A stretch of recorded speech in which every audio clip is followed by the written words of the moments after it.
Welcome to the Surviving Business Show. I'm Winston Wilson. Hope you all are doing well this wonderful Juneteenth. This is a great day, so we hope you're doing well. We are going to talk today about businesses that we love, friends that we love, and just in general, all of the businesses that are Black-owned businesses that are out there. So please join us. Please connect in. We've got David Wilson that will be joining us. Hey, David, he looks like he's joining us. We don't see you yet, but he'll be here shortly. We just see the top of your head. So, yeah. So while David gets that squared away, just want to tell you all thank you for being part of this show. This is our season 1 finale. We will be taking a lot of these episodes and giving you small bites and portions for those of you who are not there. But if you join us live, that is when you get an actual chance to participate and to be part of the show. And we're hoping that we're able to pick someone today and allow them to be part of the show going forward. So I'll bring David up here now. So David, welcome. We only see your face. Oh, we lost his video. Yeah, I'm having some technical difficulties getting my actual camera to start. Okay, here we go. I think we're gonna be good. Gonna go black. All right. Go in. While he does that, today is Juneteenth. I would love to say that this is a long time coming, but we all know that. This episode is not for us to go through and to give you the history of Juneteenth, even though it's a pretty fascinating history if you haven't heard of it. I'm pleased that it's a national holiday. I like the fact that we've got a president who recognizes that. But at the same time, we don't really need him to recognize us in that kind of way, right? So we all know what's happened with Juneteenth and how important it is for us as Black people in the United States. So it has been a critical thing for all of us. Today, I'm here in the state of Georgia, and in the state of Georgia, we have and I know there's lots of celebrations that are happening today. So it looks like we've got David back now.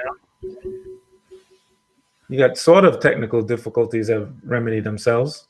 Looks like it's never happens until when you're ready to go live.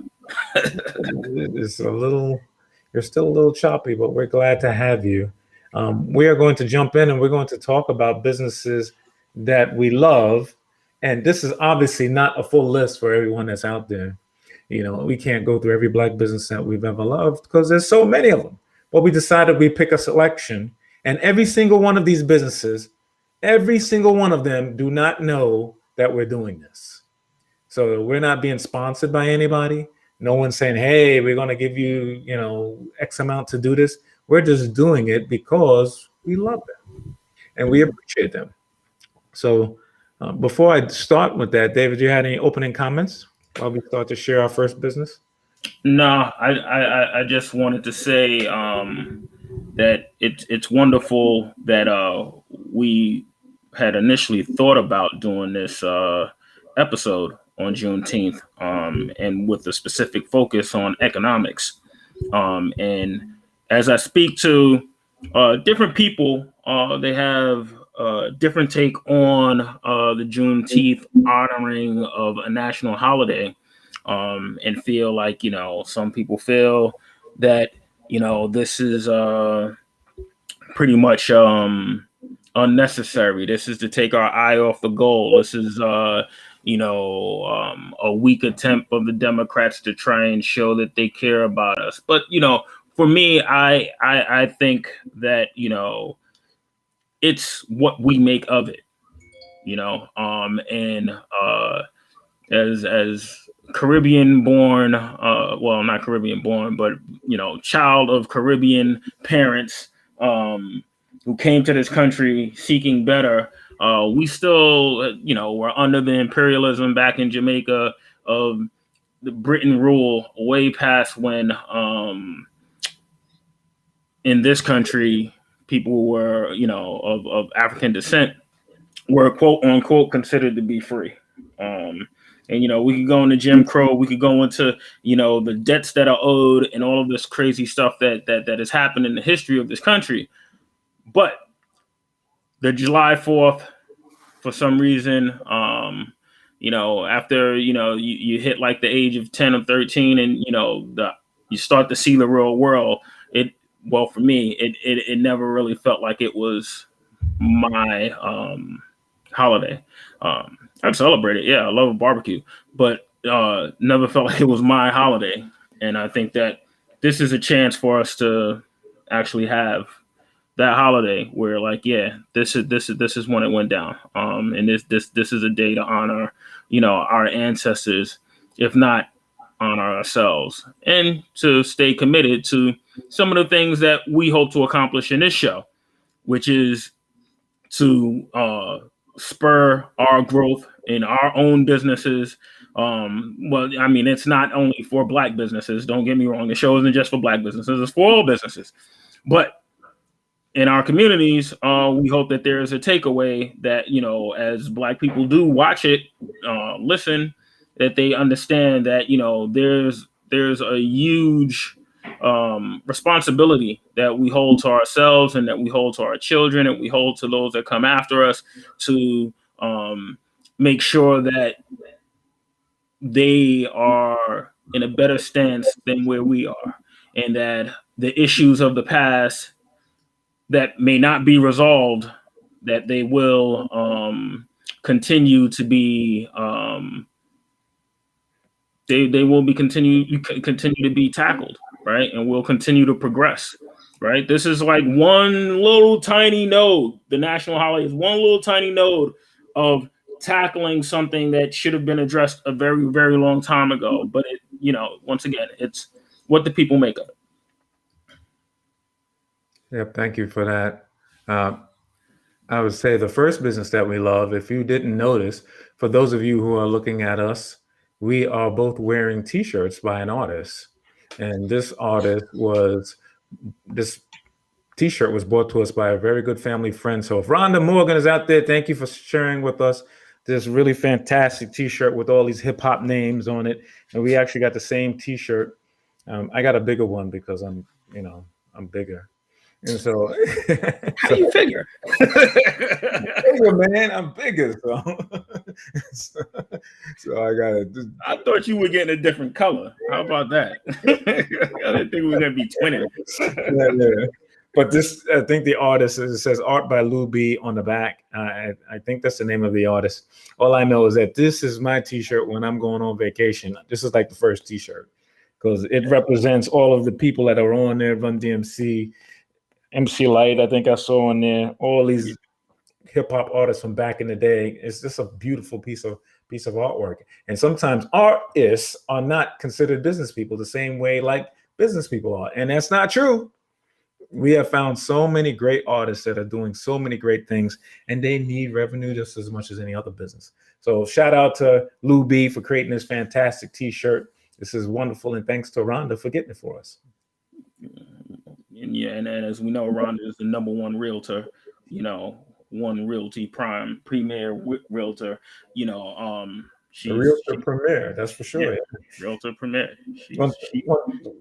One time I was sitting with her and we were talking about her messaging, and I came up with something kind of corny, and she was just like, well, what should I think about with my own branding? I was like, Rhonda, she does, no matter where you at, she at there, or she's something that's wherever she's at, wherever you are, she's got a house for you. Wherever you at, she's at. It doesn't go exactly like that, but I can't remember what it was. All I know is that she sold houses all over Atlanta, everywhere. And so when she was asking about it, I was like, so why are you you don't limit yourself to one side of town. You sold north, south, east, west, wherever you at, that's where I'm at. Something to that effect. And that's the truth with Rhonda. And, as we know, wherever you at, Rhonda knows somebody where you at also. She's got that New York hustle, like few do, you know. So few people do, that's for sure. So the first business that I was going to share here is a business that I use local to me, and this is a Black-owned restaurant. So I think we talked about restaurants. Actually, we talked about restaurants in the call I was just on, as far as finding restaurants that were nearby. And this restaurant is called Fit Foodies. They make vegetarian food, and all of these businesses will have some story behind it. For those of you who might recall, I've changed my diet over the last several months. And so I get food from here. They got some great salads. They got some great veggie burgers that are real organic burgers, not made with preservatives and all of that. And I love them. Their food is fantastic. I don't know if it helps me on a weight journey or anything. All I know is it's healthy and it's real and it's Black owned. And it's a restaurant here in Cobb County, Georgia. So I'm displaying their website for those of you who can see it. They don't know me besides the fact that come and pick up my food, and they're a Black owned business. It's awesome. Yeah, so I can't wait to come to Atlanta to try it out. Yeah, it's not far from where I'm at, and so it's really awesome. So we're going to pick our next business that we want to talk about, and let's see who's next on the list. This is going to be a pretty long list for those of you who are listening out there. So it's going to be pretty long. And I tried to arrange them before I got on this, but I don't think I got the arrangement correctly. And so we're going to first now talk about this brother here. And I think, Dave, you can talk about him. Okay, so Mel's Magnificent Cheesecakes. So this is a business that's very close and dear to my heart. Jamel, he was a friend of mine that I met when I went to college. And I'll give you a little story about his business because I'm very closely tied to it. Not making money off of it, but closely tied to it. So a Valentine's Day came around our sophomore year at Clark Atlanta University, and Jamel Flashes said, "Hey, you know what I think I'm gonna do? I'm gonna try and make a cheesecake for these girls that I'm dating." Notice I said plural, girls. Do they all get the same cheesesteak? Yeah, I should be. Yo, Mel, if I'm blowing up your spot, it's fine because you're divorced and all that stuff. You're good. But he's like, I'm making putting Mel's and all of his stuff out there. So he said, I'm gonna make cheesecakes for these girls, but he didn't have a blender. And of course, I travel with my blender because I always made cakes with mommy, right? So I was like, yo, I got a blender. I gave him the blender. He made these cheesecakes, right? The girls love the cheesecakes. Other people found out that he made these cheesecakes. They go, oh, you made cheesecakes. Can you make me a cheesecake? So he made them cheesecakes. And the next thing you know, he had this little small bubbling thing that was happening. I said, man, you're giving these people cheesecakes for free. You need to charge them. So he started charging them and they were paid. So, to this day, Mel has been grinding on putting together his cheesecake company. So we're 20 something years strong in him creating these cheesecakes. And he's taken, of course, there's, with entrepreneurs, there can be fall off time, right? There can be a time where like you explore something and it doesn't really work the way that you wanted it to work, right? He was in Atlanta and he was actually, the business was actually taking off and was about to take on its own life. And then, he had some personal things that happened. So he fell off, but he's back and he's stronger than ever. He's delivering cheesecakes all across the country. He's getting huge orders in from everywhere, from politicians to, the neighborhood guy across the street that's like, yo, I'm about to throw a party. So, great story, great cheesecakes. I've bought some recently. Brought them out to the family. People were fighting over them. Like, I want my own little cheesecake. People were hoarding them, trying to keep them. So if you get a chance, check out Mel's Magnificent Cheesecakes. You can see his websites up there. Great cheesecakes. That's awesome. And he makes like wonderful flavors. So he has like this golden Oreo flavor and this actually, he just created this lemon Oreo flavor. He does like sweet potato pie and, the strawberries. Great blends, right? So it's a lot of options and not your Cheesecake Factory type of options either. That is awesome. I know Mel, he is a good brother, man. He is fantastic. So let's see. We're going to talk about this next business here. And you made a good point, David, about really being persistent when it comes to business. So sometimes business people go, yeah, I had this thing, I started this thing, and then I just stopped. They went for a month or two or a few months, and they just stopped. So the next business that we're highlighting here is called Beachy Pal, beachypal.com. Full disclosure, this is another one of our family members, and she has been doing this forever. Her name is Michelle Stephanie, and she's in Tennessee. And the thing I love about this is that one of her products, and hopefully I'll be able to find it, is she makes a wonderful sea moss. I don't know how she does it. Sea moss is a natural thing. And so she makes the sea moss and she packages it and she sells it. And sea moss has so many wonderful benefits for you as a person. And I take it every single morning with my beverage. And I tell you, uh, it makes me feel great. It helps with my digestion. I know it promotes weight loss. And this is overall, one thing I did read is that it has more protein in it than if you had chicken or if you had like that kind of meat. Sea moss does it. And so you can see her from her website. She sells a variety of things. She is just so amazing. And she is unbelievably persistent.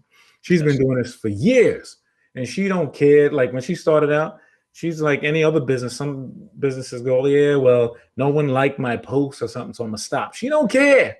she is keeping growing. And this business, as you can tell, has so many things on it.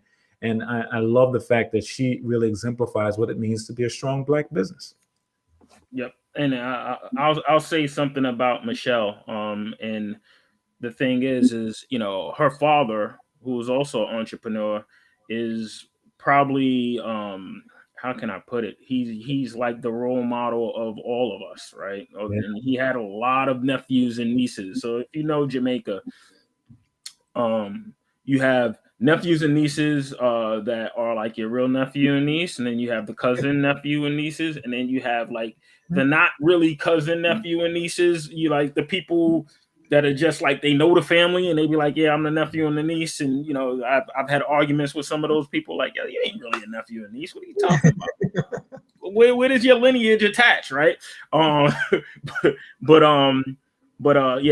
Uncle Russell, successful business for 40 plus years in Long Island. And I think he's really the catalyst for helping Michelle sculpt this being that she is. That's just like, we're going to do it. And I don't need an employer. No one's going to tell me how I'm going to do this because we're going to figure out a way, right? She's going to figure out logistics. She's going to figure out every little piece of the pot and needs to be put together to make things happen, which is awesome. And as far as Beachy Pal products, I bought a shea butter with turmeric mix because I had a really bad fall off my bike and I wanted to, get the healing to happen. And if you can't tell, there's still a little scar that's left, but I haven't been sticking to using this thing all the time. But initially when that cut happened, it looked like I fell off of a bike. I mean, like it was a really, really bad rash. You would have thought that my arm was never going to come back. And this was only, like a month and a half ago. And it's worked wonders. Yeah. And yeah, to say more about Uncle Russell, I remember years ago, he had a Jamaican bakery in Long Island. And I would go there and I would say to myself, man, he is such an example of like someone who didn't care about anything else. He treated his employees well. He had that bakery for decades, and he was just to the point where he would sell them beyond the bakery. He would sell Jamaican food to other restaurants and other places around. I was like, now that is phenomenal. And you're right about Michelle keeping that spirit alive, and that spirit has permeated us to a certain degree. So she has been amazing. I always wish that I would have worked there so I could have learned how to make his bun because I can't find a bun that's like comparable, right? That can even barely match up to Uncle Russell's bun. And I'm like, oh man. Man, you make me think about this. Where I'm at here, I can't recall getting a good bun. Period. I was going to say some time frame, but as long as I've lived here, I don't remember I have to go to New York or somewhere in between to get a good bun. I mean, you could go to Jamaica. Well, I could do that. And my Jamaica's brother, probably closer to New York, technically. well, it is. Miles wise, my brother-in-law, he probably knows a good Jamaican restaurant to get that from. Yeah, He probably does. Um, so shout out to Beachy Pal. Thank you so much for all the stuff that you do. The next business I'm gonna share here is Marietta's New Theater in the Square. This is a brother who his name is Raul Thomas. He's from Puerto Rico. He is such a great person. When I was looking to get a show that I had written somewhere, I got a lot of discrimination, in my opinion, here in Atlanta. And it wasn't overt discrimination. It wasn't people saying, "Oh yeah, you're black. You can't have your show here." But they were saying things like, "Well, you need a writer for $5 million on insurance in order for you to have a stage reading in our location." That's an example of that kind of racism that I encountered. It was real to me. At the time, I was just pushing through. I was like, "Nah, I'm gonna get my S going. I'm gonna get it out there. Somebody's gonna see it. I don't care if they like it or not. It's somewhere." And I came across Raul. I think I went to one of his shows that one of my actors were in, and then I met him and had this great conversation with him. And he's a New Yorker. He's from the Bronx. He's a fantastic chef. He's got a kitchen here also in Cobb County called Raul's Latin Kitchen. Award-winning chef, and he's got this phenomenal theater. And so when I came to him, I said, "I got a reading and I want to do a show here." He was like, "Brother, when you want to do it?" I was saying to myself, "Damn, why don't I get that kind of response anywhere else?" And ever since then, and it's not just me. You can tell by the shows that happen at this theater, and it's in Cobb County in Georgia here, the Marietta's New Theater in the Square, that he's supporting all of us. He's supporting all of us. So if you got a show that you want to have out there, he's ready to do it. He'll do it for you. And you just don't get that everywhere. So I wanted to make sure that anyone who's out there listening to this now or in the future, please make sure that you go to theaterinthesquare.net. That's what you see up here that we're showing. It's a phenomenal place. They got a great Motown review that always packs the house. And he's just a great person to be around. He just really is. So Married is New Theater in the Square. Any comments? I'll just say, I met Raul and he's a wonderful guy. And I met him, when I came to assist with the show, with filming and whatever else I had to do to help out to make sure that the show was a success, which it was, grand success.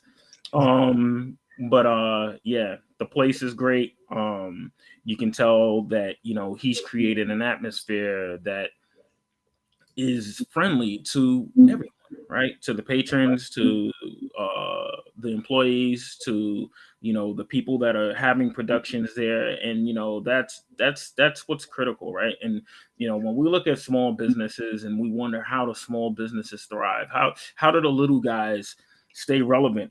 A big part of how little guys stay relevant is by being that, right? By having that relationship that they can create with the patrons and the people that are around that make you feel like this is a special place, right? Because it becomes a special place if they feel like it's a special place, right? That's right. So thank you so much, Raul and the Marriott New Theater in the Square for all that you do for all of us. So before we had our conversation here today, I had a chance to talk to the people at the Atlanta Black Theater Festival. And full disclosure, I'm a member of the advisory board of that group.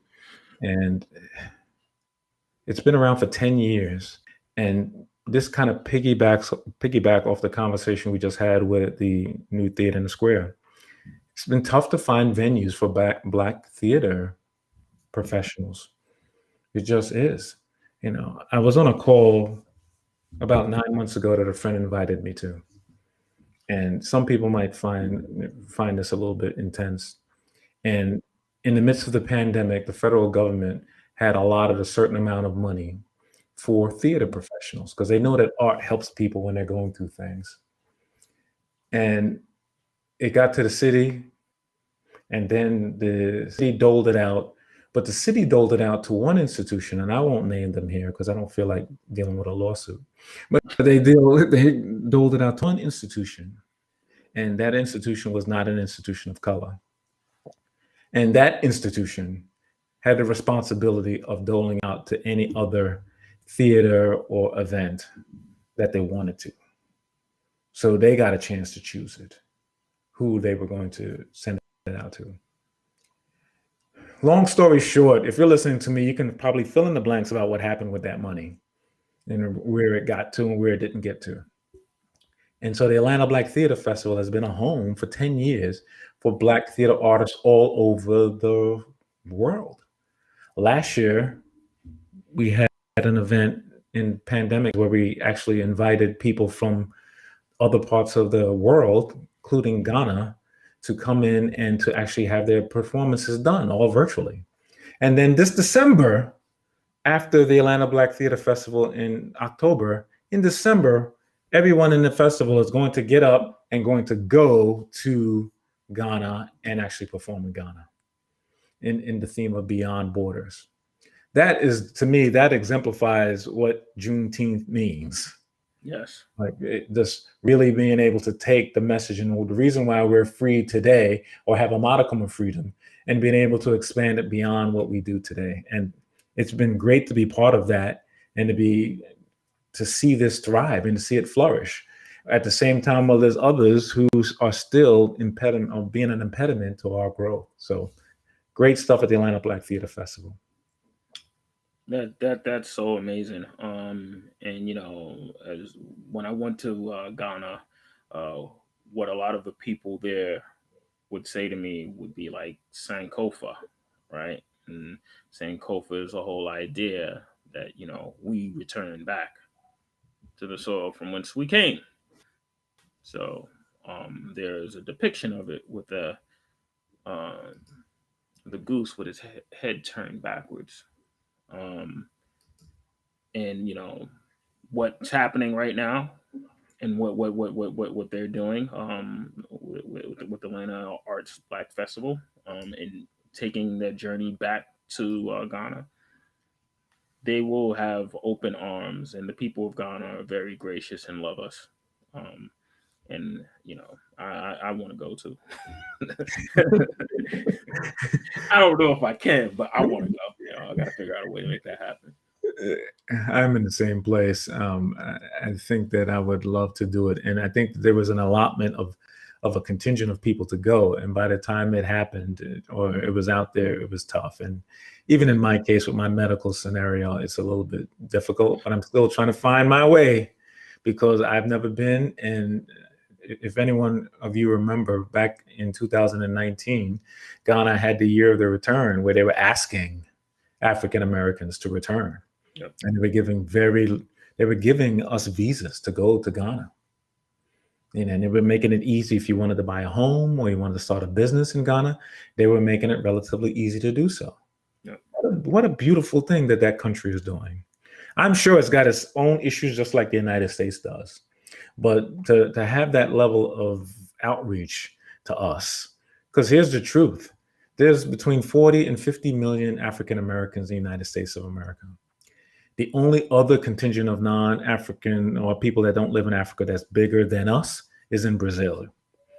And if we go back and the people in Brazil went back, my gosh, what would happen then? Yeah. With our economics, our knowledge, and that we know. I'm not saying that we should do what they proposed back in the day where they went back and do to Liberia, but we should at least go back and have this threading between our two continents. We should definitely do that for sure.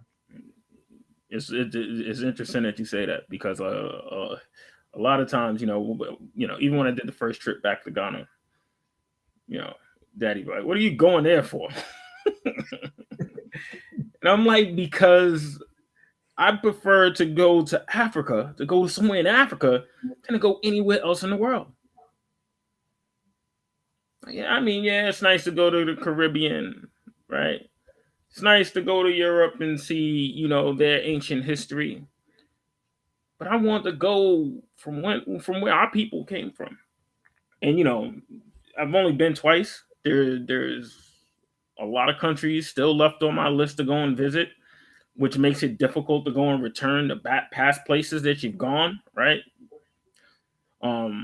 I have one friend who actually probably should have been on our list, who's a photographer. He's an amazing photographer.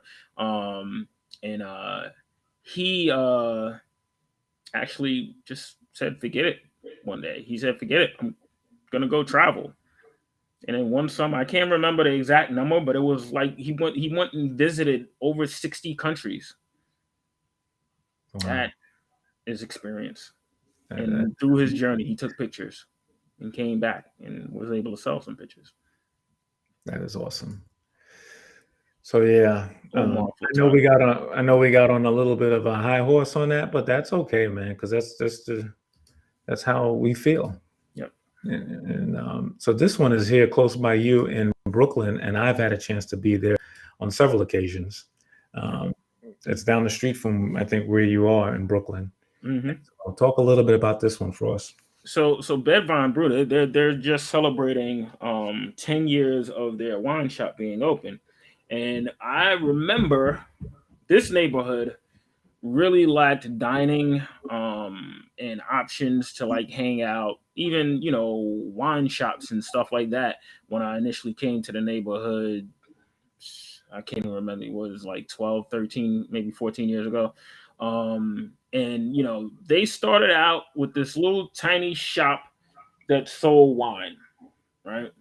And these brothers, it's a partnership of like three guys.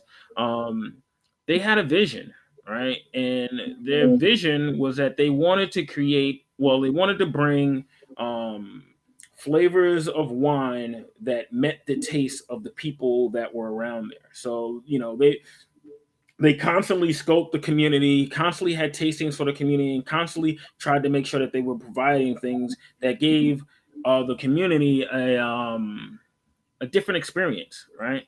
So when they ventured off and they created Brew, which is right next door to the wine shop, which, prior to them being there was like a bakery, which was like it's like a French bakery. It was like this guy that was in there creating these like crazy French cakes or whatever. I don't know how he even stayed in business as long as he did, because he just had I got a birthday cake for one of my friends from there, and he didn't, because it was so Frenchy, he didn't write names and stuff on cakes or anything like that. But they took that space, and when they got a hold of that space, the craziest thing was that within like 2 weeks, they opened their doors. Wow. So it was like they went in there, they did this real quick breakdown, real quick construction. You saw them working overnight. Boom, they open up. They open up the first brewery that's not brewery, but brewery, like brew house in Bed-Stuy, like probably ever, right? And the only thing that they sold was beer and wine. And What beers did they sell? They didn't sell anything that the people in the neighborhood knew about. Everything. 10 beers on tap. I've been there before. That stuff is great. Yeah, 10 beers on tap. Always changing, what the beers are. And, you get people that come in because this is Bed-Stuy. They want a Heineken. They want a Corona. They want Hennessy, right? They're like, where's this stuff at? But when they taste the other stuff, they hear the music, they feel the vibe, they stay. Now, the thing that's really interesting about them is that it's a growth story, because they went from the small wine shop to a small brewery. They knocked out the wall where the wine shop was, because it was right next door, extended the brewery. They've moved across the street. The wine shop has moved across the street into a bigger location. So now they're not just selling wine at the wine shop. They sell wine, they sell liquor. It's a growth story, right? How do you come from small to large, right? You come and you pretty much bring what you can when you want to start out. It's called your what is it called again? The MCP, right? not the most common multiple, but you bring your the minimum product that you can actually bring to the table, right? That will still work. Right. And then as you work through it, you continue to refine it, you refine it, you refine it, you keep improving it, you improve it, you improve it. You take the money that's coming in and you use that money for you to create your growth, right? Because as a business, what's the main thing, the main reason why businesses exist, or the main thing that they want to do is they want to grow. Just like how a little kid wants to grow and get bigger, the reason why businesses are created are because they want to get bigger. The reason why Amazon is still growing is because that's why it's created, right? Once you start growing as a business, you pinnacle, and the only thing that's left is for you to go down. Yeah, I like what you said about the fact that they refine their products. Sometimes I know we've encountered where people come to us and they got like 15 things they're trying to do. And we're like, yo, be very clear on what your main key thing is and who your customers are to start off with, and refine that, make that real freaking dope, and then build on that instead of trying to do 15 at the same time. Yep. Focus on the one. Yeah, that is definitely the thing. I'm going to share one that is a kind of an Atlanta staple here. I think we did Mel already. No, let's do this. Let's talk about this one, because this one we recently had a chance to interact with. This one is a Jamaican restaurant out in Long Island. And the reason why I thought it was interesting to talk about it is that our parents celebrated their 54th anniversary recently. And we all got together, their kids and all that got together and said, you know what, wouldn't it be cool if we sent them some food from a Jamaican restaurant? And as opposed to having a night where they cook every night, because that's what they do. They cook every night. They cook 7 days a week. Let's get it straight. Mommy cooks every night. Well, 7 days a week. To one of the greatest gifts we ever gave her was a stove, because they cook a lot. And we said, what if we had to give her a night off? Wouldn't that be a cool anniversary gift? And she enjoyed it. She, from what I understand, that she loved the food and the fact that she had a night off, which, knowing our mother, is not really a night off. All she did was cook anyway and then put stuff aside for another day. The fact that she didn't have to was the theme of it. And I thought that was great to share. And the fact that there's Jamaican restaurants all over. We already talked about our uncle's bakery. They're all over. There's more in New York than they are in Atlanta, but there's still some good ones here. I thought we'd talk about this one, share this. Yeah. It's called Dunn's River Lounge, and it's in Rockville Center in Long Island, I think. Yeah, Dunn's River Lounge is an interesting place. When we look at Rockville Center, and most people won't know Rockville Center, right? But there is a small little strip of bubbling businesses, right? Almost like a little downtown. In Dunn's River, they found a little place to be over there, right? It's right close to the train station. And what they do is that they try to have this night crowd come out. Long Island really lacks that, right? So they're capitalizing on a need that's there. And if you have good food to go along with a nice party, you can't beat that, right? So yeah, great mission, great service that they provide, and giving people an option of being able to enjoy themselves, is really great. Yeah, thanks for that. I think that we'll transition now to talk about some of our just personal friends and some of the businesses that they have. And it's so interesting to me because from my perspective, almost every friend that I have or that I know has a business. So like almost everyone. So it doesn't matter whether they're working somewhere else through it in the day, like a 9 to 5, or they are working solely as an entrepreneur. I can't recall someone who does not have a business. And that includes a lot of artists and writers. They all got a business. This is like the best time to have one. This is what we put this whole show together to be around, or to be focused on. So we want you all to think about this. And for those of you that we can't, because we can't show everybody, but we'll show some of the people that we know And so the first one I think we will share today is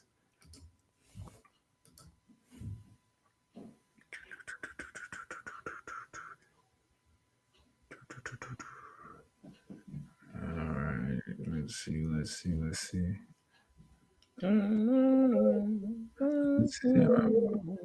I got some cool music that I could play, but I'm not. Yeah. So this is a good friend. She was recently on one of our other channels, um, podcast and TV show, and she is a military veteran that is based in Atlanta. I mean, in Atlanta, in Los Angeles, and she's on the West Coast, and she is fantastic. She has served in the military for over 2 decades, and now she speaks to people about their own inspiration. And so Tamina Ward is phenomenal. David, I think you've heard her speak before. Yeah. She is just great. And so check her out. Her website is called coachtaminaward.com. And so go ahead and link in with Tomina. I've got so many of these great friends here. So any comments before we move on to our next person? Yeah, I'll just say, yeah, I've heard Tamina speak, several times on your podcast, and you know, it's just like wow, you know, I hear her talking like wow, she's powerful.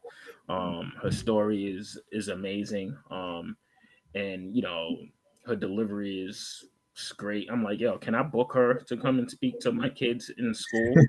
I don't want to pay you, but but And you're worth me paying. Not that I don't want to pay you, but I don't have money to pay you. and she's got that kind of way of speaking. She's got that way of speaking where she is calming but energetic at the same time. Yes. Every single one of her words is not on 10. Mhm. She really knows how to deliver in a really important way, and I think that young people would really find value in hearing her talk. And whatever career path they have, she will be able to share that.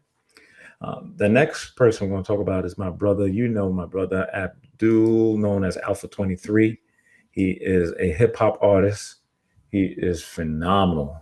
Go check out his YouTube channel. He has got over 70 some odd videos on his YouTube channel. He's got over, I think, close to 100,000 people who follow him on Spotify. And going back to the way we kicked off the beginning of this conversation around our love of hip hop, he loves hip hop as well. And seeing him continue to do what he's doing and not letting anything deter him is very inspirational to me. Um, I wish I could find one of his songs, but sometimes his songs, I want to make sure that because he has no filter when it comes to his hip hop. So, if you know what I mean. So, people know where I'm going. He won't really slow up when it comes to that. So Alpha 23. As soon as I figure out where his site is, I'll make sure that you all can check him out because he is just a really, really dope brother. And his kind of hip hop music is the kind that you can dance to. At the same time, it'll get you hype. I always tell him that his love of women is the reason why his music is so compelling, because every single one of his videos, from my perspective, is about a woman or about his love of women. And I think that is fantastic. That's how Marvel sells movies, right? Marvel sells movie, yeah, you're They exactly. always put a woman in it. Yes, and if you can see, he is actually performing in some of his things there. I don't know if I play it. I'm cautious about what he might say on some of them but I love a lot of these. There's this new song he just put out called "In New Orleans," and then another one called "Mint Julep." It's fantastic hip hop, man. It's just the kind you can just let go in the background and you just like vibe to. So thank you so much, my brother Alpha 23. It's awesome. So Our next person we're going to talk about, and she is freaking, her energy is for real. She is Miss Natalie Fikes. And Dave, I think you've heard Natalie on the other channels podcast as well. Mm-hmm. Whoo, hoo, hoo, hoo, hoo. She is a professional speaker. And what she really talks to people about is finding clarity in their lives. Like a lot of us know stuff that we want to do or like to do and all of that. What she will do is really help you nail down what you should be clear about. And taking all the great stuff that you've learned, because a lot of us have got a lot of great stuff, but that all leads us to what we want to do. So if you want to own a business, or you want to grow a business, or you want to start a business, when she helps you get that clarity, you'll just say to yourself, "Damn, I knew that forever. Why didn't I think of that?" Oh man, I've been averting, thinking about what I really can share and what I can really spend to the community. I'll give you an example. Like in my case, I know a lot about a lot of stuff. And when I was talking to Natalie, it became clear to me that the reason why I'm able to do a lot of the things that I love to do is because I'm very good at being productive and finding out how to prioritize things. Whereas in the past, the reason why I'm a great writer, or I've written all these plays, or the reason why I can direct them, or I'm talking to you on Surviving Business Show, is that I know how to set up my day and set up my life to focus on what's important. So I said, damn, that should be what I share. That should be what I share. Like, how do I do that? And because a lot of people can figure out how to do that, or a lot of people would like to know how to do that. And that's led me down to a path. So on my other channel, one of the things that you'll hear on that channel is called Time Buster Tools. It's really around productivity. I had this thing that came to me, and this was later on after my conversation with Natalie. Is I was like, man, what happens to our brothers when they're coming out of incarceration? Like, do they have a plan on how to be productive? I'd probably say many of them do. But I don't know if anyone has ever done that. Gone in and say, yo, here's a plan on how to just think about being productive. Because my opinion is, and I've had quite a few friends and family that have been incarcerated, is that they got a lot to think about. They got to think about what's going on with their family. If they got children, they usually got to figure out how to get a job, where to live, and in most cases, how to pay some fines that they might have.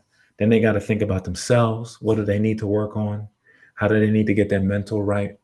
And I'm saying to myself, man, this Time Buster Tools, while it's great for everybody, the next level, and the reason why you'll see us taking a break between Survivor Business Season 1 and Survivor Business Season 2, is that you'll see a plan around how to help people do that, because our brothers need that.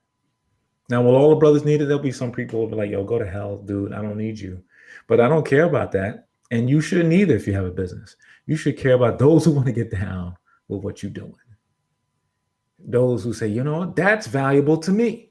Yep. Because there's 7 billion people on the earth. And that means that every single one of us got customers. We got clients. There's enough for every single one of us.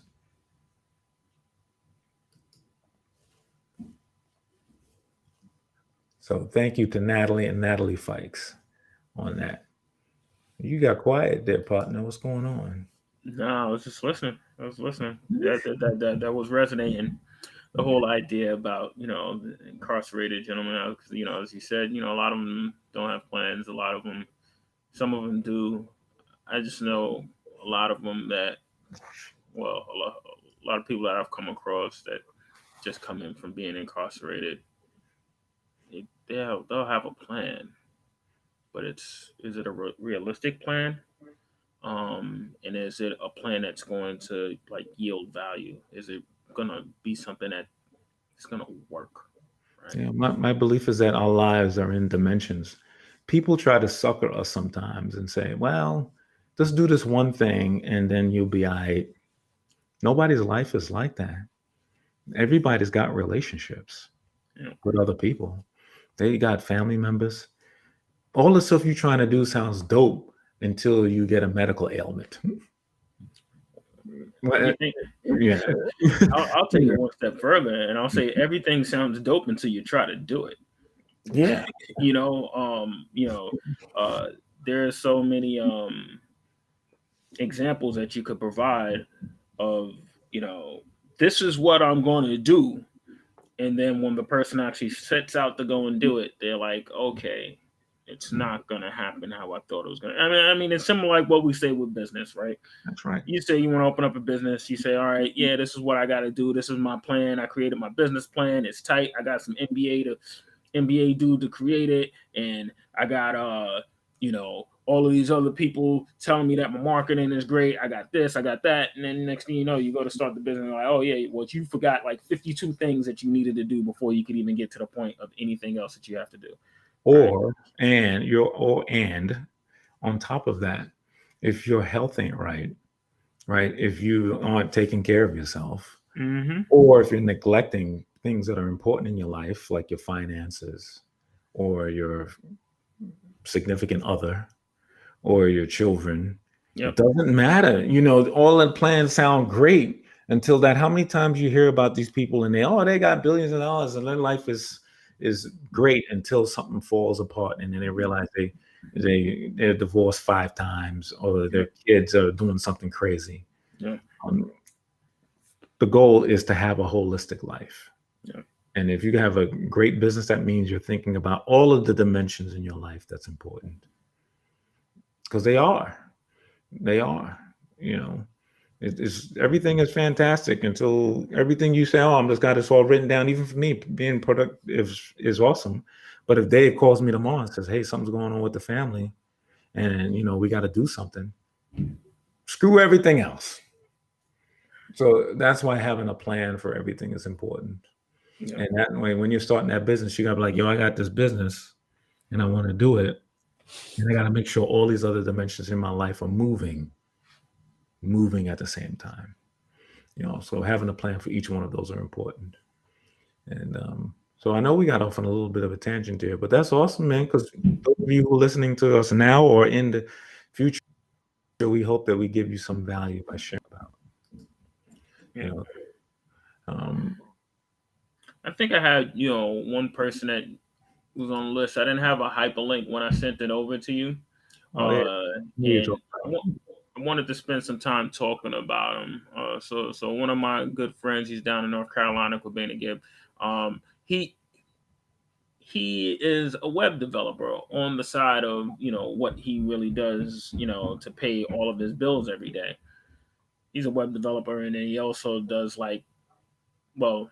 before he got this last job, he was like the sales guy. He used to go and travel and do these like huge conferences or whatever, and be there selling product. Not conferences, trade shows. He'd go to these huge trade shows, and he had this product that he got from this guy, and he would go and he would sell. But the website component is a very interesting thing for me because he doesn't have a website, right? And we spoke about that. We had a conversation about why don't you have a website? How are you going to be a website developer? You don't have a website, and part of the reason why he doesn't have a website is because he doesn't have the time to put together a website. And it brought me back to the thought, of our father. When his best mechanics, guys that he would go to all the time to fix a car, they would drive the worst car in the world. And I mean, like, these guys could take apart a alternator and put it back together if they needed to. But they'd come by the house and you'd be like, oh my gosh, how is that thing even moving? And I asked my dad one time, why is he driving that kind of car? He's like, because he knows that if he breaks down anywhere on the road, he can fix it. He don't have the same worry as me and you. We're like, oh man, the car stopped working. I don't know what I'm gonna do. He can fix it. And I say, like, that's one of the things, like, where finding precision and being excellent in your craft. That's just one of the goals that you should have, business owner or not, right? When we look back to some of the important things that leaders in the past have said. Dr. Martin Luther King said, be great at whatever you do, That's right? right. And that includes So, all those aspects of your life, man. yes, You've got to make sure that you have a plan to spend time with your family. yes. You, If you're not, you have to find time to spend time with your family. You have to find time to spend time with yourself, right? Know right. yourself, know your needs, right? Know you need to take care of yourself. Know Know you you need to need take care of yourself. Yeah, you got make to eat sure healthy, that exercise. meditate, journal, all those things that you'll find that are healthy for yourself. You got to do that. You can't run a business long term and then drop dead. Stupid. That doesn't make sense. That's stupid. You want to make sure that you do it, that you're creating a legacy when you create this business. You just One thing is that business is its own entity, right? And businesses are really created to run perpetually, that's right? right. So you start up a business today, it doesn't have to live or die with you. You don't have to continuously be the owner of it. What we could have went into like a whole bunch of black businesses that have sold themselves to big conglomerates, the Carol Daughters of the world and Bevel and all of these guys that they made it and they did great, and they say, you know what, time to cash out, right? And I can take this money. And some people are like, oh, they sold out. Why they do that? Bob Johnson with BET, where he kind of did sell, sold to Viacom. But the thing is that they cash out, and now they're able to take that money and they can decide what they want to do with that, not just for the business, but also for their families, right? For them to be able to say, how can I make sure that I'm creating something it's gonna be a legacy, but it's also that in the here and now we are okay, right? And then I can provide for your future, right? If we have the bandwidth to be able to set up trust and to do things that will make sure that when we pass away, that our children aren't left with nothing, right? That's a great thing, right? I recommend that any business owner that's out there that starts to have a modicum of success, they think about things like that, and they also think about how do you give to your community, like whether it's a foundation or a nonprofit or something like that. How do you give to your community? That's another way of creating a perpetual legacy, because that's why you created a business, to really think about yourselves. You probably thought you'd have some wonderful customers that are like your goods or services. You really want to make sure that you're giving to the community. And I don't say giving back, because I hate that term. Yeah. It always feels like somebody stole something. So you know what I mean? And that's what I just never. You remember when you were a kid and you would take something from, not me per se, but you would take somebody else, and your parent would say, "Hi, give that back." I don't know where that came from, but every time I hear that thing, giving back, makes me feel like I stole something. I didn't Yeah. steal anything from my community. My community is giving me a whole bunch, and so I'm just giving back. I'm just giving to the community directly. I ain't giving back. I ain't take nothing. Yeah. I'm just Yeah. giving. I'm just giving. Just give. Yeah. Yeah. It's funny that you say that, because I don't think we've ever spoken about that. We've never spoken about, how that can be a pet peeve. And it's always been a pet peeve of mine, you see some guy come and, oh yeah, I'm giving back to the neighborhood, or I'm giving back to the community. Why doesn't, Dr. J give back, or why does it? And I'm like, number one, give back, right? It's like, it should not be a give back. It should just be a give, Just give. right? And to me, if you're living your life the proper way, it's a thought process to me, because what I do for someone, if I'm not contractually obligated to receive, I don't expect in return, right? I don't expect in return. So if somebody asks me for help with their business, blah blah blah, and I say, I'm going to sit down and I'm going to help you out. I'm going to give you some tidbits, blah blah blah, and they go and their business flourishes. That's awesome. we didn't sit down and have a conversation to say like, well, you should pay me for this. Now, sometimes there are conversations that you'll have with people that say like, okay, I should receive XYZ in return. At that point in time, now I do expect something back, right? And at that point in time, that is the gift back. You know what I'm saying? If there's any give back, right? But when we talk about helping people, we're helping people. We're not, it shouldn't be, yeah, how can I get big so I can come back and give back to the little scoundrels that need my help? Because they're not little scoundrels. They're people. Just because someone doesn't have the same economic prowess that you have, or just because someone doesn't have the same talent that you have, or someone can utilize something that you have, you can teach. And teach isn't giving back. Teach is teaching. That's right. You know, I've always struggled with it. You know, a lot of times I just hear people say it, and I say to myself, we have such a transactional society based on this thought process. Like, well, I took from you, you get take from me, you give in this, that. Those are capitalistic things. Those things should happen in those senses, in that sense. But you should just give. It's just a spiritual thing. Your spirit should just be inclined to give. Because we've all been given gifts, you know, we've all been given gifts that we're doing to make a successful business in this world. So we should just give. It should just be a cyclical thing, as opposed to like, I got to try to find a way to get something because later on, maybe they're going to hook me up. No, that's something that's been ingrained, and it makes the American society successful on one front. But at the same time, we as spiritual beings, we can't live that way, man. We got to live in a way that if we're creating a goods or services that is benefiting someone that's out there, we're just giving our talents. Stop fronting. Stop trying to take, because it ain't gonna work. It ain't gonna work. No, it won't. So here we go. I'm gonna talk about this brother for a second.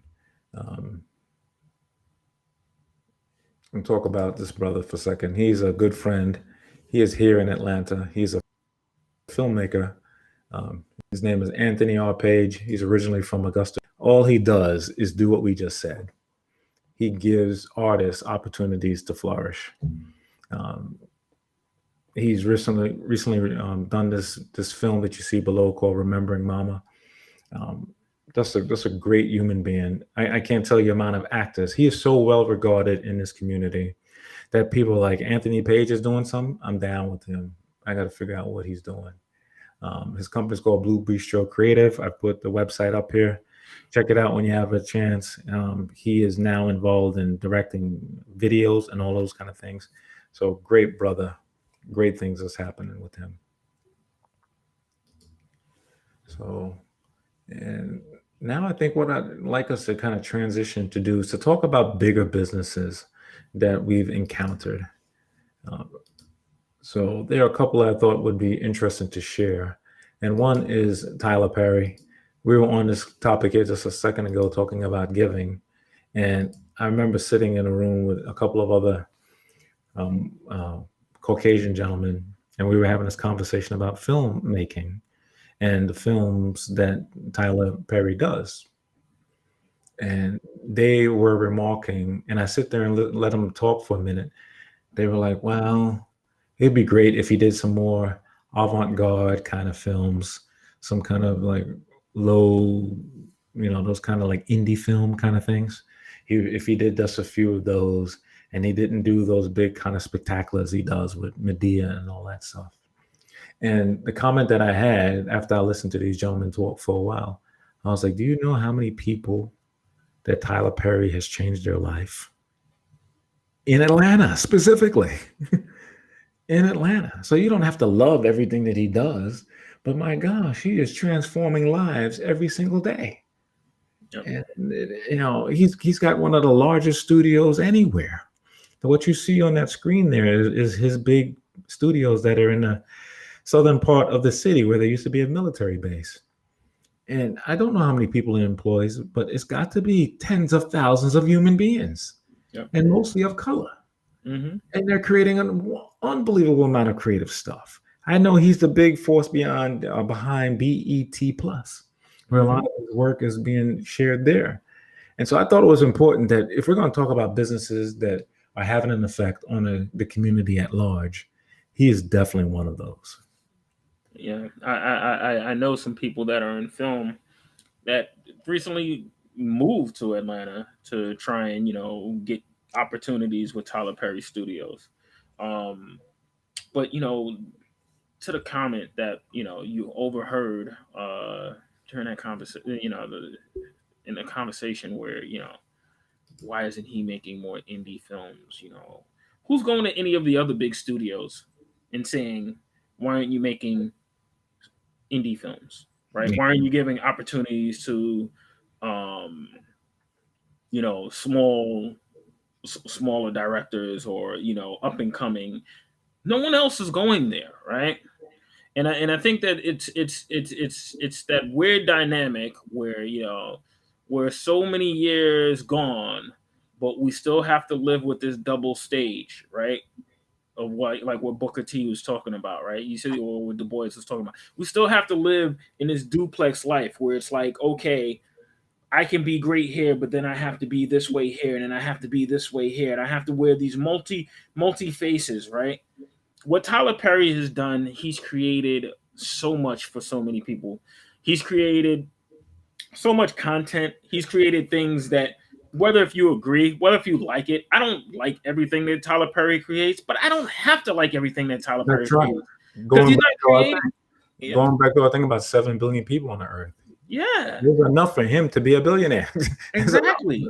Yeah. And the thing is that it's different audiences for different things, right? Right. I don't like the super laugh. I do like Medea. I won't lie. I like Medea. She makes me laugh. But I don't like everything that he creates, but I do like some things, and some things I like that I don't even want to admit that I like that he creates, right?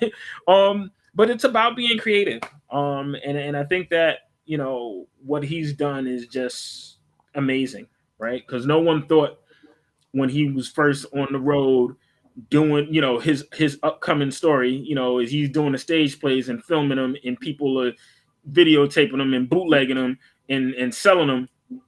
And some people just getting the bootleg, of Medea on stage. No one saw this happening, right? So that's just one of those amazing things. And for people to say like, why isn't he? Yeah, I remember Spike Lee when he launched his campaign on what's that called, the crowdsourcing, the crowdfunding one, the biggest one. Kickstarter. Yeah, he had launched a Kickstarter campaign because he was filming some movie and he didn't have the budget to film it. And I had colleagues who were upset that he was using Kickstarter. Right? They're like, "Why is he using Kickstarter?" All the indie guys that are out there, they try to use Kickstarter, and he's taking funding away from them. I'm like, no, you got to look at the bigger picture. What, he's taking funds away from the other people who are doing their own film projects? Yeah, so people that are doing film projects, smaller film projects that are lesser known, somebody's like, oh, I can buy this from, I can contribute to, Spike Lee, and I can get this neat stuff. I'm going to contribute to him rather than giving it to, these small guys. But I'm like, that's thinking small, right? That's thinking like, okay, there's only a limited amount of people that can ever use Kickstarter, and that's it. That's that fixed mindset that some people have, where that it's just like, oh yeah, there's only a finite amount of resources for stuff. Exactly. Me and you putting something on Kickstarter got nothing to do with anybody else on Kickstarter. Nothing. It does not. But the opposite side of the thing says that it actually does, right? So when Spike Lee goes on the Kickstarter and he has a film project, and you go on a Kickstarter, and you're like, you've never thought of Kickstarter as a place where you could go and fund a project, right? So now you're on there. You're like, okay, Spike. I heard about Spike Lee being on here. Let me go and fund his thing. Now you want to look around Kickstarter. You want to find out what else is on Kickstarter, right? So he's bringing in a whole new breed of people to Kickstarter with his name that gives grand opportunities to indie films that are out there if they're able to capitalize on it and use it correctly.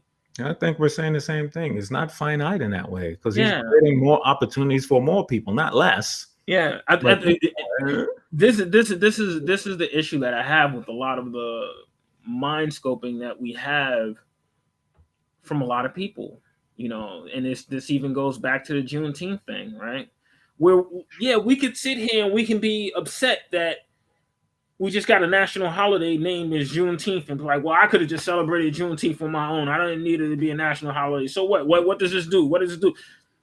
Take it and create something from it. that's right. So if you see something that's out there and you say like, man, that's gonna mess this up. Think about how can I take this and make sure it don't mess up what I don't want it to mess up. That's right. Take advantage of the opportunity. Yeah, I saw this thing yesterday. There's all these celebratory events happening in Atlanta today and yesterday, and probably tomorrow as well.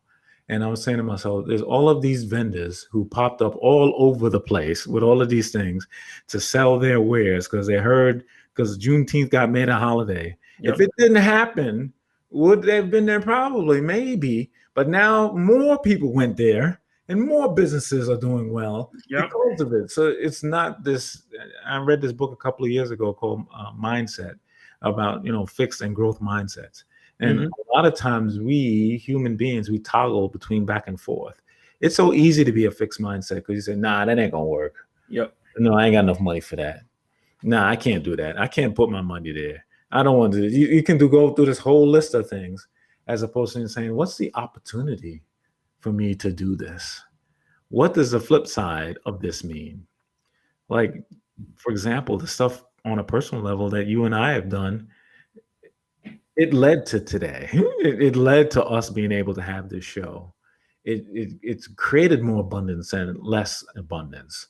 And I think people don't a lot of times, and I'm not blaming a person because all of us toggle back and forth between that. We just go, well, I don't know. We just gotta constantly be evaluating what that looks like. And our community, because sometimes there's this big wealth gap that truly exists between us and Caucasian people. Sometimes we go into the finite fixed mindset quickly. And Tyler Perry, I'm sure, was there at some point, when he was putting these shows on earlier, when he was starting off, he had to figure out how to put a budget. And I think I've read one story. He said that I was like, 50 grand in debt or something like that initially. But he knew that he had this vision about the future and what that was going to be. And when you stop, you're dead. It's over. If you're going to stop what you're doing right now and you want to stop your business right now, you might as well just call up the coroner right now and say, hey, I'm done with life. Like, what you doing? Are you going to sit there and you're just going to let stuff, you're just going to consume stuff and then wait for the end? Or are you going to do something to get you on the next level? So thank you all for joining Surviving Business. As you can tell, we are very passionate about these topics, specifically when it comes to talking about businesses. And the last couple of things I wanted to talk about and share was that I saw this written by this young lady about the top 5 publicly owned, Black-owned businesses. And these first ones you see here are, this one is in a biopharmaceutical company. This next one does digital and online protection services. Next one is lodging. This next one is Urban One, and we've had some conversations about this one before. So I want us to stop here for a second because this links to some of the things we were just talking about when it talks about entertainment companies. So I wanted to get your view on the ones that I just shared and Urban One specifically. Yeah, so Urban One is a interesting story. I think I still don't understand their business model 100%. And it's on me. I haven't opened up the annual report, taken a look at the important parts to make sure that I'm capturing that data, which is really that management discussion, right? But it's an interesting story, at least in the market right now, right? So we've been seeing this is the second year straight where we've seen Urban One's share price escalate dramatically around Juneteenth, right? And we would say, is it happening because you know black people, they're viewing that all of a sudden this is going to be the turning point for the company, and that all of a sudden the strategies that they're implementing are going to allow for the company to dramatically start to grow, or is it just news and cyclical? I don't know. Yeah, Urban One. I agree with you that they require a little bit more of a in depth into their model and where they are, and that is a bit scary to buy the hype or buy based on the hype, or versus fundamentals and where they are. But quite frankly, there's been a lot of things people have been buying on the hype lately, not just black owned businesses. This is You true. know, going back to our earlier episodes around GameStop and some of those other things, there's been a lot of hype. Hmm. And so if you're a potential investor out there or an investor, I think this warrants a look at not just Urban One, but some of these other ones that we shared. A lot of them, their actual stock prices are pretty attractive. Not many of them are got like $500 to buy one stock and that kind of thing. There's stuff I think that people with a small budget could jump into um, and follow. And I think we should invest in these companies just as much as we'd invest in some other companies. Yep. We just would. Like the next one on this list is Carver Bank, and I've got a few pieces in that. And quite frankly, I did sight unseen. I just knew about them. I knew that they were around for a long time. And I just said, let me just jump in there because the price wasn't expensive to do so. Um, Yeah. probably the one thing that stands out to me when I looked at this is that there's not a lot. There's not a lot of black owned publicly traded companies. And when we think about that, even you think about some of the big names that are out there, I won't say anybody's specific name. I think there's an opportunity for us to think about how do we help some of these black businesses get to become public if they want to be, right? Because it's a decision, and there's a good reason to be public or private, right? That's a whole separate episode in regards to why they should be. But I remember looking at the list, and the list was like maybe a couple dozen, like black owned, publicly owned traded companies in the whole United States. And I was like, whoa. And, and then if you look about just the medium sized businesses in the United States, it was like, I forgot the number. It was like 700, a little less than 700 medium sized businesses in the whole of the United States. I was like, whoa. And so if you think about the wealth gap that exists out there, and you've got a business, like let people like David and I help you to get you to where you need to be, because it's a shame, quite frankly. 40, 50 million human beings that are super smart, that are super dope, that have transformed the United States of America should not have 700 businesses. Yep. It Yep. just shouldn't. We, we shouldn't. There's Yep. 40 millions of us. I'm not saying it should be 40 million businesses, but it should be at least a million medium-sized businesses. It just should. I mean, when you look at the wealth generation that's happened on the backs of African Americans, people of African descent in this country, it is stark to see that there are not that many companies that are solely owned by African Americans. Right? I mean, I think that goes into a little bit of the idea of how are we as a community working together to pool resources. Um, so, like if we took Carver Federal Savings Bank, which is called Carver Bank Corp, if we took that as an example, that was a black-owned bank for a lot of years, right? And they decided to go public. So therefore, the owners were black, right? The board is still black. The CEO is still black. And why did they go public? They went public because they want to try to grow. They want to try and move into other markets. They need funding, right? And as a private institution, funding can be a little more difficult for you to get. Right. Um, but yeah, I mean, I think that, you know, one thing that I am impressed and I'm happy to see is that a lot more for our people, the youth. I don't know if it's because it's in the rap songs or what, blah, blah, blah, but people are interested in investing.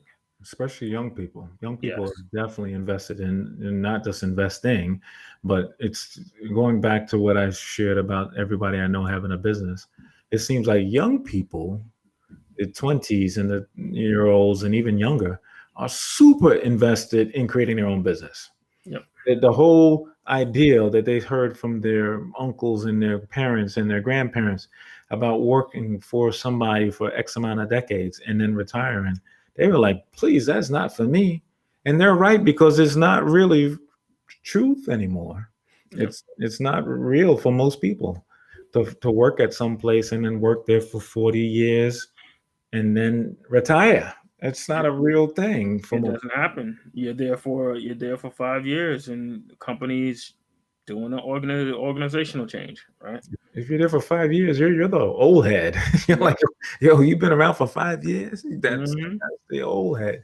And Yeah. so, for those of you who are out there thinking about a business, you should have one. Yeah. I think in the past we've kind of skirted whether you should or you shouldn't, but the truth is you should have one. I don't care if it's only an hour of a day that you do initially as you learn and you figure out what you want to do and what your vision is and your mission is. You should have one. You live in the United States of America. It's Juneteenth. Get up and make your own business. Every single one of you have a skill at something, right? Every single one of us do. And so to let it languish and say, all right, I'm just going to give it to this company that I'm at, and hopefully they'll reward me, and they'll say, oh, okay, you can last more than 5 years, or here's a little bitty bit of money we put in something in 401k, and quite frankly 401k is investing. So Yep. it's not like it's not like a pension or something like that in that same kind of sense. And then you just hope and pray that everything just works out okay, and then you retire. And most of us, like in our generation, we've got a lot of things to think about, and I think businesses help out. We've got aging parents, then we've got young children, and then we've got our own life as life is going on swirling around us. So we've got to think about different things. And if you're a young person that's out there, you're like, this is the best time. I've told my own son this. It's like, yo, do what you do now. Don't fall into that old thing where you're just gonna like wait around. Do it and fail fast and forward now if you're gonna do it, because you'll Yep. learn fast and forward now. Your safety net is not a job. Your safety net is us if you need to. Yep. So do what you got to do now. Don't wait. Don't sit around, because I think young people can get caught in a trap of a job these days. Yep. And don't do it. Just start now. So, um, so we had so many more businesses there that I didn't get a chance for us to go through. It was just I think we got on some really great conversations where we just really talked about some of these other things that were just out. So, for example, I didn't get a chance to talk about used to be one of my favorite restaurants in Brooklyn with the fried chicken. Hmm. Pizza Hut House. I didn't get a chance to talk about that Yeah. at all. There was also a group that someone put me onto that's a musical a recording studio called Motown, with these two brothers, not Motown, called Quality Records, that got bought in by Motown. And I'm saying to myself, that is fantastic to do. Quality Control Music is their name. And these two brothers, I was reading their story, and I was saying to myself, now these are brothers. You could tell, we obviously can't read all of that, but they've got a slate of artists, including popular artists like Lil Baby and others. And I'm saying to myself, now these brothers are doing it right. Um, they just are. And so, so we've enjoyed season 1 of Surviving Business. We've talked to you about so many things. We talked to you about things that we loved. We talked to you about video games and movie theaters and shopping malls And we actually had a guest on, and we talked to that guest. Then we talked about some other things like fitness and Macy's and all of these, Bitcoin. We talked about all of these things that we just love and we just found incredibly entertaining to talk about. And we hope you enjoyed it too. You'll continue to see that. You'll see snippets of this continue to go out as we get ready for season two. Season two, we're going to have a slate of guests that we'll invite on every single episode for that season. So it's going to be a lot of fun to talk to people and talk to them directly. Like, what do you need? Or what are your challenges right now? And that's going to be a blast to do. It just is. And we hope that you sign up. You'll be able to see us on our website. It's under winstonaWilson.com, and you'll see a slice there that says Surviving Business. So make sure you go in there and sign up for our newsletters. We'll be continue to send you like little tidbits about how you can get your businesses going or what challenges you need. And if you need help with anything, please let us know. So next season is going to be a blast. Like I said, we're going to have some amazing guests. And some of them, I don't want to reveal all the guests because some of them are local to that, they're just brand new starting out. And then some of them are been around for a minute.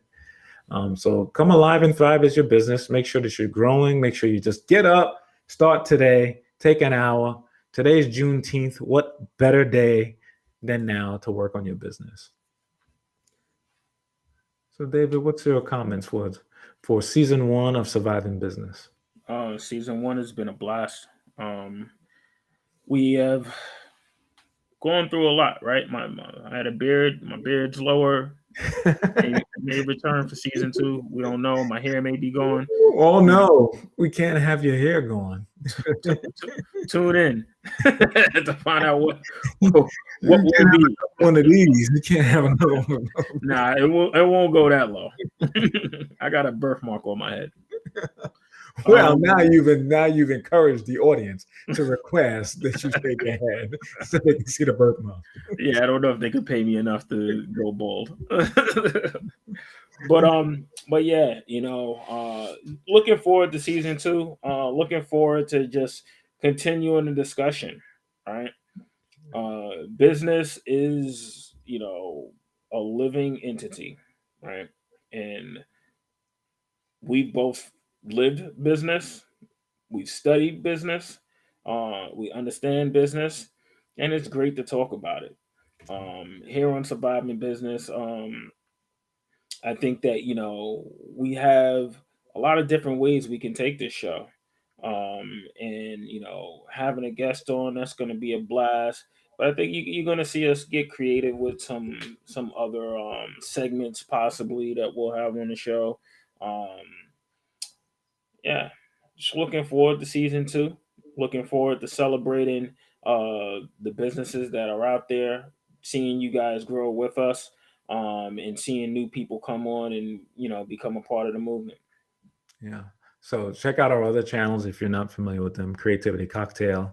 That is a show that's been around for 2 years where we actually talk to creatives about their path and their process. And it came from a place of deep meaning, trying to make sure that creatives have a platform. And the one that we talked about here a little bit is called Time Buster Tools. It's just really a great way for you to plug into productivity tips that we have and how do you get yourself productive so you can create and flourish and have your business be successful. So that's part of the Wilson family of organizations. We hope you've enjoyed Surviving Business. We have. It's been a blast to just chop it up with my brother. We could have episodes that are 4 hours long, but we want to make sure that we're giving value to each one of you. So look for little segments of this, little bits and pieces on all of the platforms that we have out there. And we want to thank you all again for being part of our show. So take care, and we will talk to you all very soon.